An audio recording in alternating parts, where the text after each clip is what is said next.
Ahojte, zdravím vás, vítajte pri ďalšom diele Finance News. Musím povedať, že keď som prvýkrát začal hovoriť o tom, že chodím na rôzne tréningy osobného rozvoja a knihách, ktoré čítam, lebo ja to vidím zmysel v takýchto aktivitách, tak vidím v tom aj profesný zmysel preto, lebo nám to vytvára ako keby lepšiu bázu preto, aby sme zarábali viacej peňazí a dokázali väčšie aktíva vybudovať a tak ďalej. Som bol veľmi príjemne prekvapený, že som dostal viaceré pozitívne reakcie od ľudí, ktorí som nevedel, že sledujú tento diel, takže ma to teší a dokonca niektorí povedali, že to je cesta, ktorou by som mal viacej o týchto témach hovoriť a preto budem aj dnes hovoriť o tréningu, ktorý som posledne absolvoval. Poďme na to!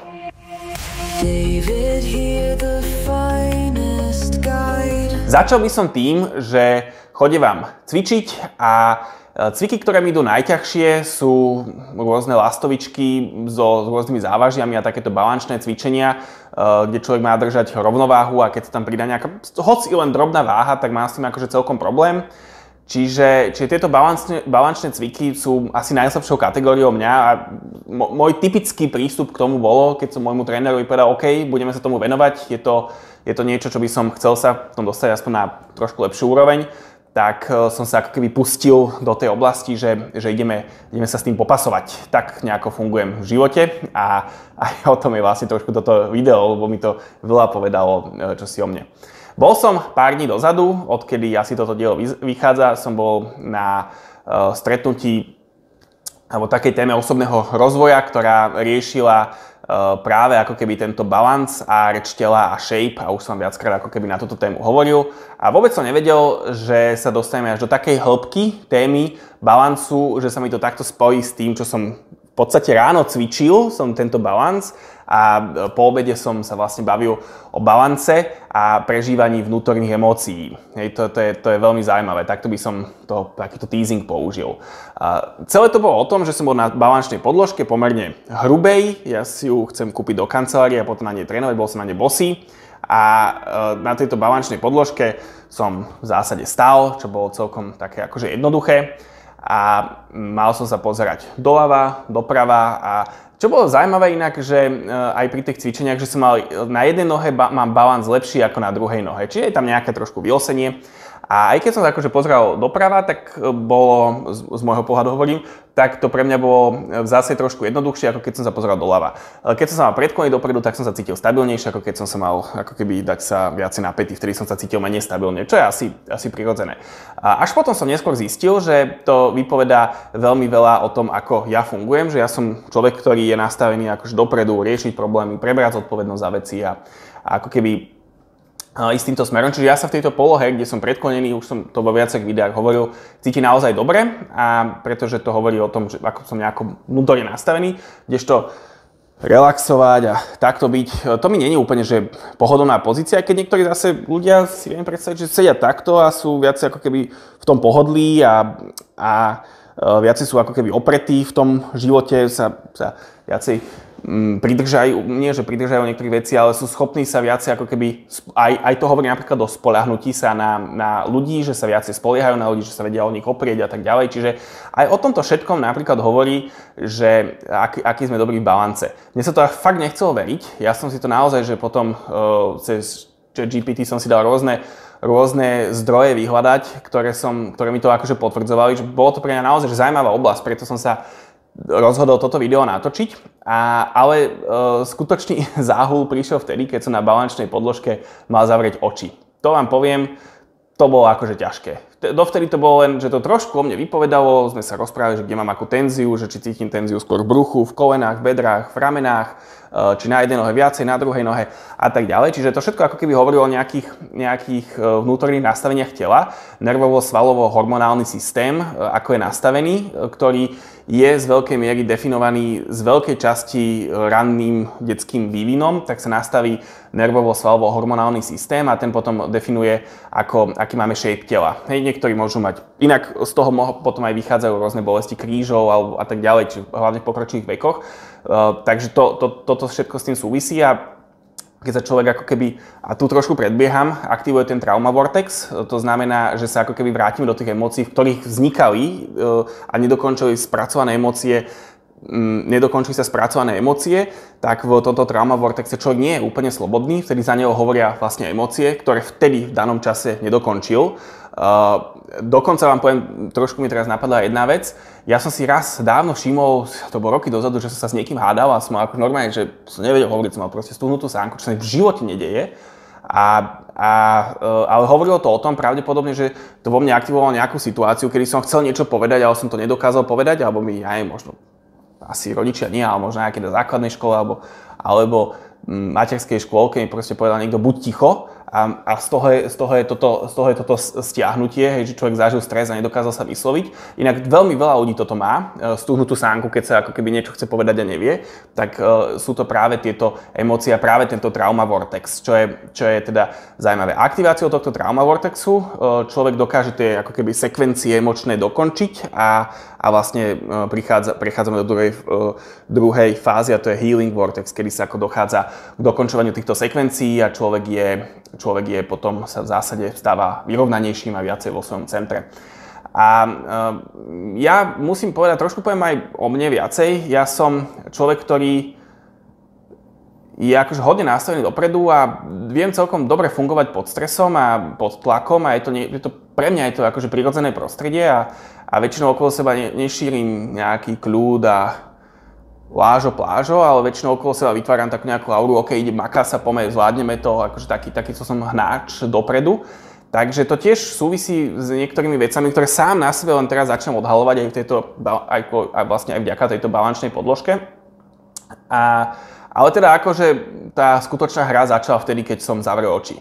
Normálne vám poviem, som úplne, že zrazu sa môj shape tela zmenil, som sa dal do proste takej pozície, že sa trošku predklonil, som akože trošku viacej stuhol a zrazu začali so mňa vychádzať takéto emócie, začala sa mi točiť hlava napríklad, akože udržal som to, že väčšina ľudí sa dokáže takto udržať, ale väčšina ľudí akože dokáže byť okamžite rozhodených a hneď sa vo mne aktivoval tento trauma vortex a som začal skúmať, že čo sa deje. Potom mi ten tréner alebo coach tak povedal, OK, tak skúsime, že skúsim akože držať teraz. Povedz mi, že keď ťa držím, tak čo?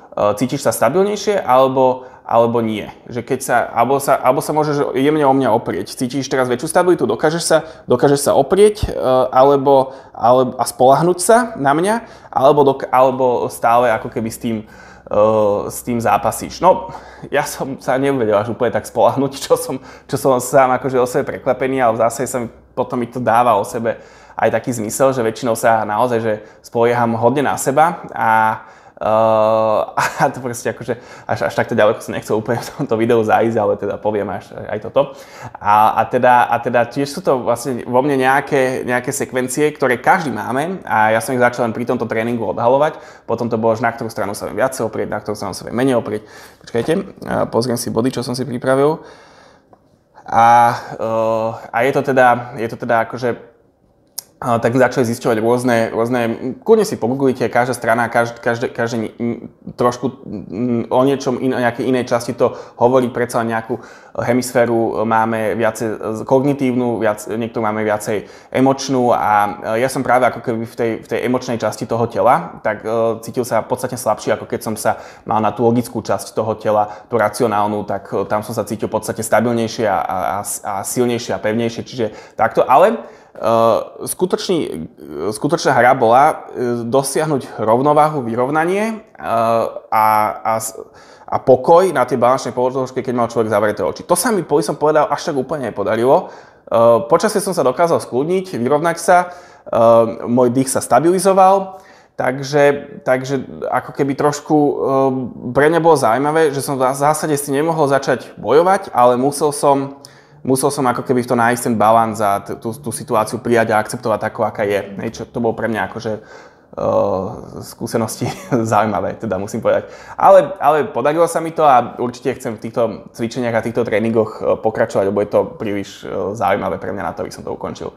Takže som v zásade vám chcel o tejto skúsenosti povedať, ktorá bola pre mňa naozaj, že chodím po rôznych tréningoch. Myslím si, že pre vás je naozaj dobré niekoľko percent svojho príjmu investovať do svojho rozvoja. Pretože Zmyslom peňazí nie je ich hromadenie, ale zmyslom peňazí je zvyšovanie kvality. Tak sa na to ja pozerám. A kto tie peniaze iba hromadí, tak to je podľa mňa taký akože až zbytočný mamon, by som povedal. Jasné, mať peniaze je forma poistenia, pretože som menej zraniteľný voči vonkajším okolnostiam, a budovať aktíva nie je len o pasívnom príjme, ale je to v podstate poistenie životného štandardu. Ja sa na to takto pozerám. Čiže je to veľmi dôležité, ale poznám ľudí, ktorých teší len tým, že ich peniaze ako keby na účte narastajú a cítia sa lepšie preto, lebo ako keby majú väčšie zabezpečenie. Čo je úplne samozrejme legitímne, ale určitá miera je samozrejme už trošku prehnaná a ja si myslím, že zmyslom peňazí, samozrejme to poistenie je jednoznačne dôležité, ale aj zvýšiť štandard a kvalitu života. A ja sa na štandard a kvalitu života pozerám cez emócie a robím a investujem do takých, v podstate áno, je rozumné povedať, co investujem, a investujem do takých, alebo peniaze dávam na to miesto, ktoré zvyšujú pozitívnym spôsobom, tie output z toho miesta pozitívnym spôsobom zvyšuje moje pozitívne emócie v živote. Takže skrátim to, alebo respektíve zjednoduším to, dávam peniaze do osobného rozvoja, do kníh, pretože vďaka tomu mám dobré emócie, chodívame s rodinou na výlety, pretože vďaka tomu prežívam pekné emócie, doprajeme si dobré jedlo, pretože vďaka tomu prežívame dobré emócie. Takže to si myslím, že šťastie je u mňa definícia prevažujúci stav pozitívnych emócií v živote. A o toto sa snažím. Kupovať si vyslovene to šťastie alebo peniaze používať preto, aby som bol šťastný. Alebo aj preto, aby som bol šťastný. Tak trošku sa začínam zamotávať, ale myslím si, že alebo verím tomu, že chápete, čo tým chcem povedať. Takže preto o tom hovorím, lebo vás chcem k tomu inšpirovať, aby ste aj vy sa pozreli na rôzne, ako sám seba zdokonalovať, a pretože sa vám táto téma páči, tak som sa rozhodol o tom aj takto povedať. Dajte mi prosím vedieť, ako sa vám toto video páčilo, či budem si vážiť každú spätnú väzbu, či to je niečo, v čom mám pokračovať. Trošku som aj o sebe viacej hovoril, odhalil som niektoré časti svojej osobnosti, niektoré svoje nedokonalosti. Takže dajte prosím vedieť, či aj takéto typy videí mám točiť, a do ďalšieho stretnutia sa veľmi teším. Plánujem potom sa venovať niektorým finančníckym videám. Z mojej strany je to všetko. Pekný deň si užívajte, pekný štart do týždňa a na finančné zdravie.